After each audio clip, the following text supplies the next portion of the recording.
Ta parole est une lampe à mes pieds, une lumière sur mon sentier. Psaume 119, verset 105. La méditation.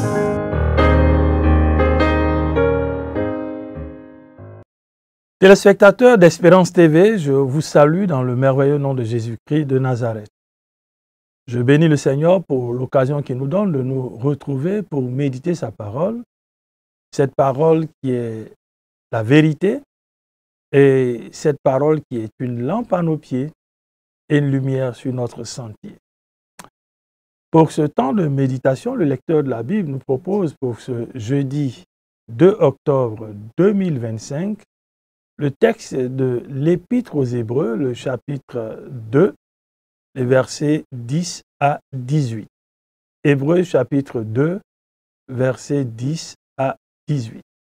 Conformément à notre approche de la méditation, nous allons prier le Seigneur pour lui demander de nous donner la compréhension de sa parole, parce que c'est lui qui a inspiré ces paroles à des personnes qui l'ont écrite.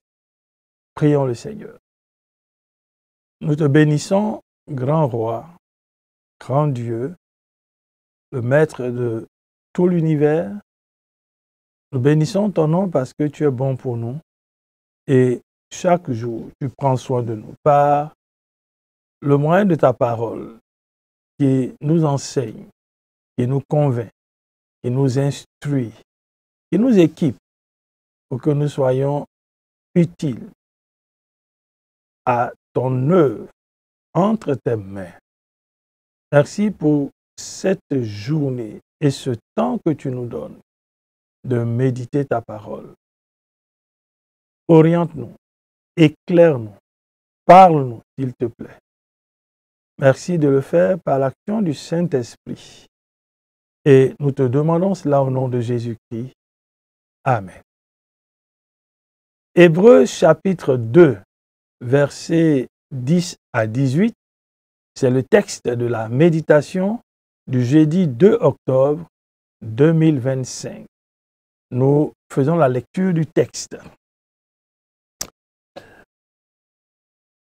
En effet, Dieu qui a créé tout ce qui existe et pour qui sont toutes choses, voulait conduire beaucoup de fils à participer à sa gloire. Il lui convenait pour cela d'élever à la perfection par ses souffrances celui qui devait leur ouvrir le chemin du salut. Car Jésus, qui purifie les hommes de leurs péchés, et ceux qui sont ainsi purifiés partagent la même humanité. C'est pourquoi il n'a pas honte de les appeler ses frères. Lorsqu'il dit à Dieu, « Je proclamerai à mes frères quel Dieu tu es. Je te louerai dans la grande assemblée. » Verset 13. Il dit aussi, « Pour moi, je mettrai toute ma confiance en Dieu. » Et encore, « Me voici avec les enfants que Dieu m'a donnés. » Ainsi donc, puisque ces enfants sont unis par la chair et le sang, lui aussi de la même façon a partagé leurs conditions. Il a fait pour réduire à l'impuissance par la mort celui qui détenait le pouvoir de la mort, c'est-à-dire le diable. Et pour délivrer ceux qui étaient réduits à l'esclavage, leur vie durant par la peur de la mort. Verset 16. Car ce n'est évidemment pas pour porter secours à des anges qu'il est venu, non. C'est à la descendance d'Abraham qu'il vient en aide. Voilà pourquoi il devait être rendu à tous égards semblable à ses frères, afin de devenir un grand prêtre, plein de bonté et digne de confiance dans le domaine des relations de l'homme avec Dieu. en vue d'expier les péchés de son peuple. Verset 18. Car, puisqu'il a lui-même été éprouvé dans ce qu'il a souffert, il peut secourir aussi ceux qui sont éprouvés. Amen. Hébreux chapitre 2, versets 10 à 18, c'est le texte de la méditation du jeudi 2 octobre 2025. Dieu nous montre à travers cet épître que son fils a des frères. Son fils est venu pour un but précis. Et ce fils-là, en tant que premier-né, a des frères et des sœurs pour qui d'ailleurs il est venu et avec qui il partage sa puissance, sa force et tous les acquis de l'œuvre de la croix. Au verset 10 de notre texte, l'auteur nous rappelle que Dieu a créé tout ce qui existe. Il est important, bien aimé, de prendre cela en compte parce que bien souvent nous perdons de vue que notre Dieu est le Créateur. Tout ce qui existe a été créé par notre Dieu. Il en est l'auteur. Quand nous lisons le livre de la Genèse, qui nous relate l'histoire de la création, nous voyons que tout a été créé par Dieu. Chers frères, chères sœurs, chers téléspectateurs, prenons cette vérité en compte, qui nous révèle que Dieu est créateur, de telle sorte que nous ne nous laissions pas justement tromper par le falsificateur, le menteur, le diable. Le diable n'a rien créé. Le diable est un falsificateur. Le diable a perverti les choses que Dieu a créées. Et le verset 10 nous dit clairement que c'est Dieu qui a créé tout ce qui existe et pour qui sont toutes choses. Ce Dieu-là, il voulait beaucoup de fils. Et le désir de Dieu, c'est que ces fils-là puissent participer à sa gloire. Quel Dieu merveilleux notre Dieu est.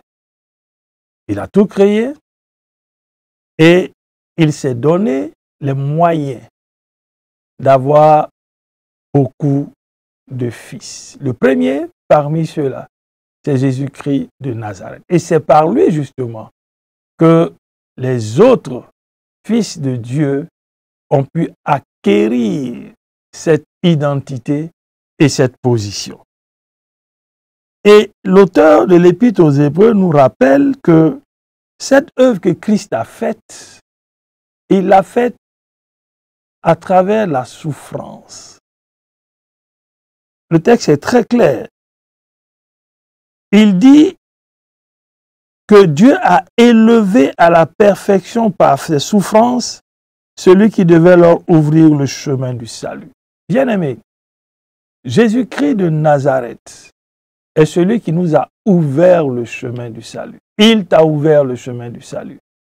C'est une des raisons pour laquelle tu dois bénir le Seigneur, adorer Dieu. Parce que c'est Jésus qui est la porte du salut. L'auteur de l'Épître aux Hébreux vient encore une fois rappeler qu'il n'y a pas deux chemins. Il n'y a pas trois chemins. Il y a un seul chemin qui ouvre les portes du salut, c'est Jésus. Et il l'a fait à travers les souffrances qu'il a endurées. Si nous sommes les élèves du Maître et que nous suivons le Maître en tant que ses disciples, nous ne serons pas épargnés des épreuves, des difficultés. Mais tenons bon. Parce que à travers ou par ces épreuves et ces difficultés, Dieu a amené à la perfection son Fils bien-aimé. Et c'est par ce moyen que toi et moi, qui avons expérimenté cette œuvre de la croix, nous sommes devenus enfants de Dieu. Chers téléspectateurs, as-tu fait cette expérience? Chers frères, chères sœurs, prends-tu conscience de l'œuvre que Dieu a accomplie au moyen de son Fils, qui a souffert pour que tu deviennes son enfant? Il est la porte du salut. Jésus est celui qui purifie les hommes de leurs péchés, dit l'auteur au verset 11. Et ceux qui sont purifiés de leurs péchés partagent la même humanité. Nous constituons donc une famille. Oui, Jésus est venu pour sauver les hommes. Dieu s'est fait homme pour partager les réalités des hommes et leur donner justement de comprendre qu'à travers son œuvre, parmi eux, il est possible de rencontrer les mêmes difficultés et de triompher. Bien-aimés, nous partageons la même humanité. C'est pour cela que nous sommes une famille. Jésus est notre frère, le frère aîné. Il a été le premier en tout. Il est le premier-né de toute la création, nous dit Paul, quand il s'adresse aux Colossiens. Et donc, s'il est le premier, il y a donc des personnes qui suivent. Et nous sommes ses frères.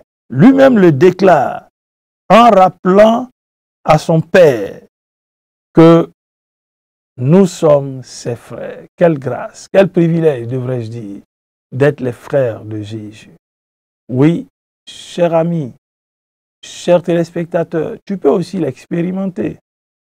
Si tu passes par la porte du salut, l'unique porte du salut, l'unique porte que Dieu a donnée, le salut en Jésus-Christ.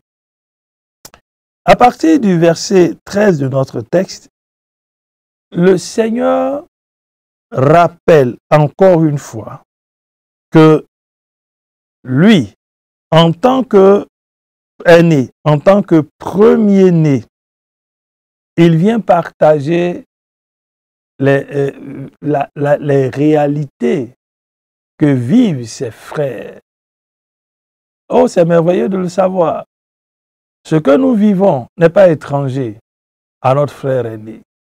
Ce que nous vivons n'est pas étranger au premier-né de toute la création.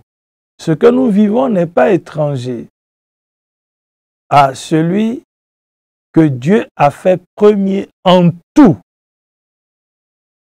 Et si Dieu l'a amené à la perfection par des souffrances, chers frères, chères sœurs, l'épreuve que tu endures n'est pas ignorée de celui qui est notre frère. L'épreuve que tu endures est une épreuve que tu ne partages pas seul, que tu ne traverses pas seul, que tu ne vis pas seul. Non seulement lui les a vécues, ces épreuves, mais encore plus, il sait par quel moyen en sortir. Et sa présence à tes côtés devrait te rassurer. Non, tu ne mourras pas. Non, tu ne mourras pas. Parce que le vivant, le ressuscité, celui qui a vaincu la mort, est ton frère. Et il te considère comme son frère. Il t'appelle son frère ou sa sœur. Alors, fixe les regards sur lui. Tu ne mourras pas. Et l'auteur nous rappelle à partir du verset 14, le fait que nous partageons la même humanité nous donne de vue une expérience merveilleuse. Oui, il le dit, ses enfants sont unis par la chair et le sang. De la même façon, lui aussi, il partage leurs conditions. Christ Jésus, le premier-né, notre frère, partage les mêmes conditions que nous. Et il est venu en tant qu'homme pour régler et solutionner un problème qui n'avait pas de solution et dont la solution a été trouvée en lui. Et en dehors de lui, il n'y a pas de solution. Il est venu partager notre humanité. Il est venu endurer ses souffrances sur la terre pour réduire à l'impuissance celui qui détenait le pouvoir de la mort, c'est-à-dire le diable. L'auteur nous montre que Jésus-Christ de Nazareth, par sa mort, a réduit à l'impuissance celui qui détenait le pouvoir de la mort. Oh, que c'est merveilleux d'entendre cela de Dieu en ce jour. Oui, le pouvoir de la mort a été ôté. Celui qui le détenait a été vaincu. Celui qui détenait ce pouvoir a été dépossédé par notre frère, Jésus-Christ de Nazareth.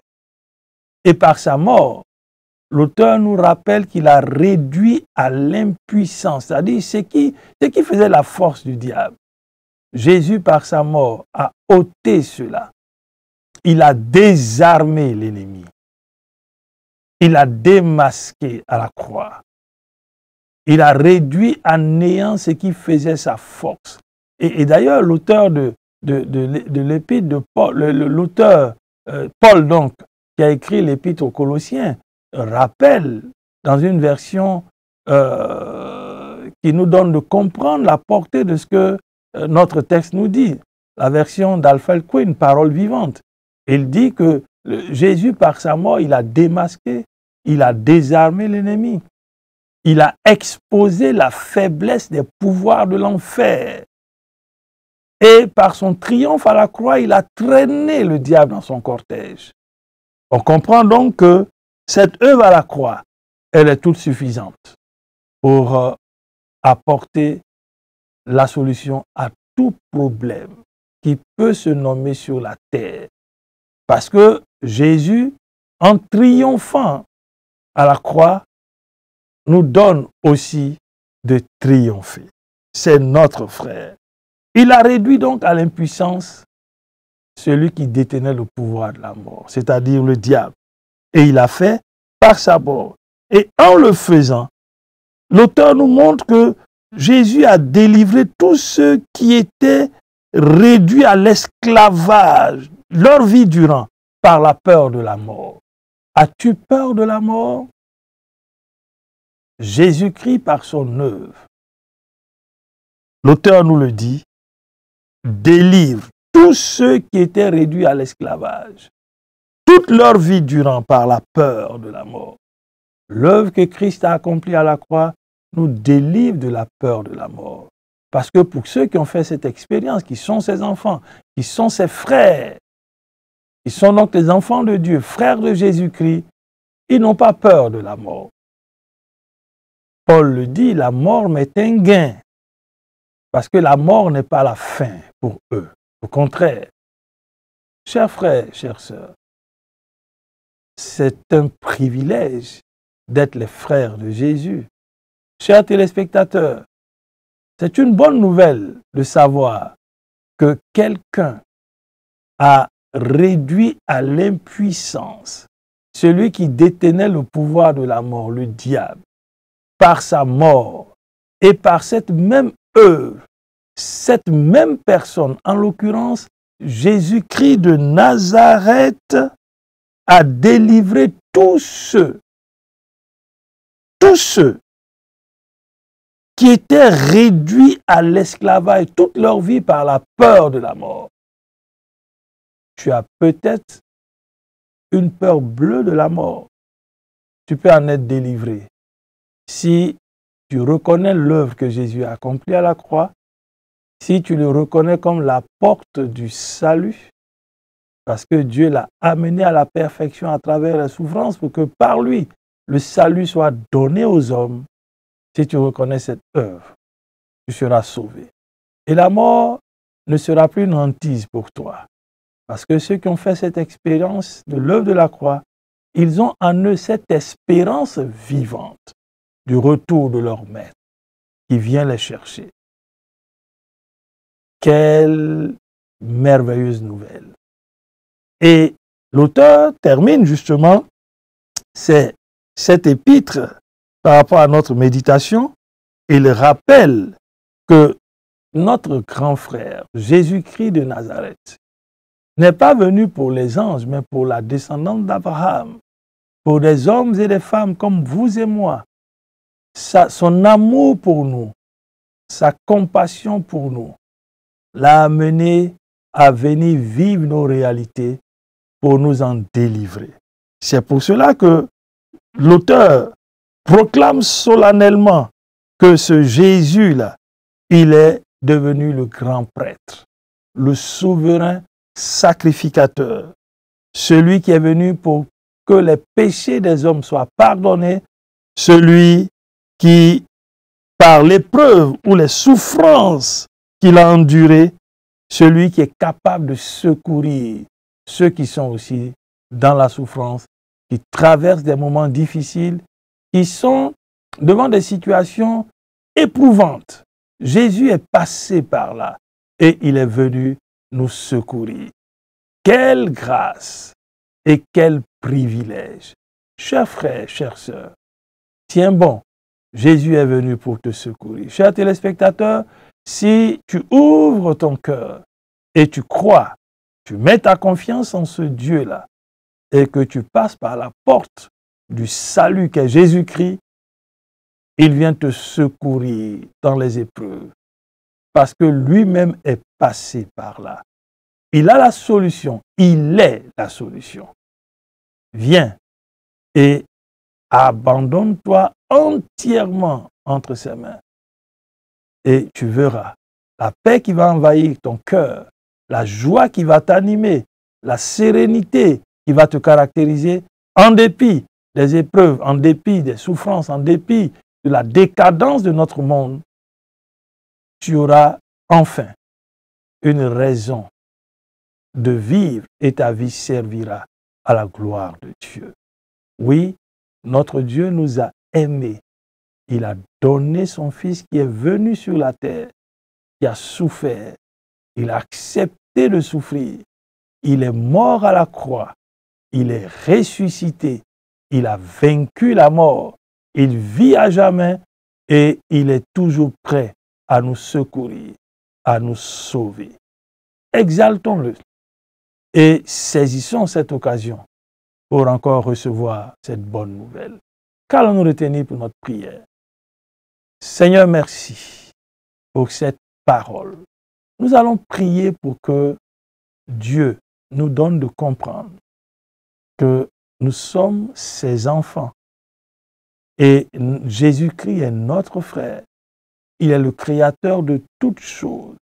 Nous allons bénir son nom de ce qu'il nous a sauvés et de ce que, encore aujourd'hui, il est prêt à sauver des multitudes par nous. Annonçons donc cette bonne nouvelle et ne nous laissons pas distraire. Et viens nous secourir. Prions.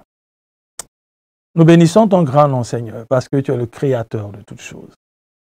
Merci parce que tout l'univers a été créé par toi. Tu vis par toi-même. Et tu as amené à la perfection Jésus-Christ pour qu'il soit la seule porte du salut. Merci pour ce salut que tu nous as donné de recevoir. Merci pour nos péchés qui ont été effacés, expiés par l'œuvre de Jésus-Christ à la croix. Donne-nous d'annoncer cette bonne nouvelle. Merci de ce que Jésus, par sa mort, a réduit à l'impuissance celui qui détenait le pouvoir de la mort, le diable. Et Jésus, justement, a ôté la peur de la mort par cette œuvre à ceux, dans la vie de ceux qui lui appartiennent. Donne-nous d'annoncer cette bonne nouvelle à ce monde qui va à sa perte. Merci de ce que tu as souffert et tu viens nous secourir aussi dans nos épreuves, dans nos difficultés.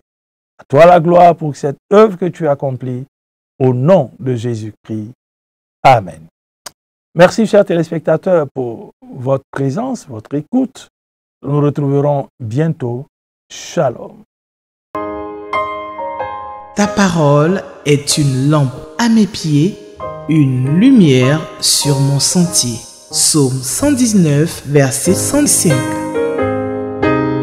La méditation.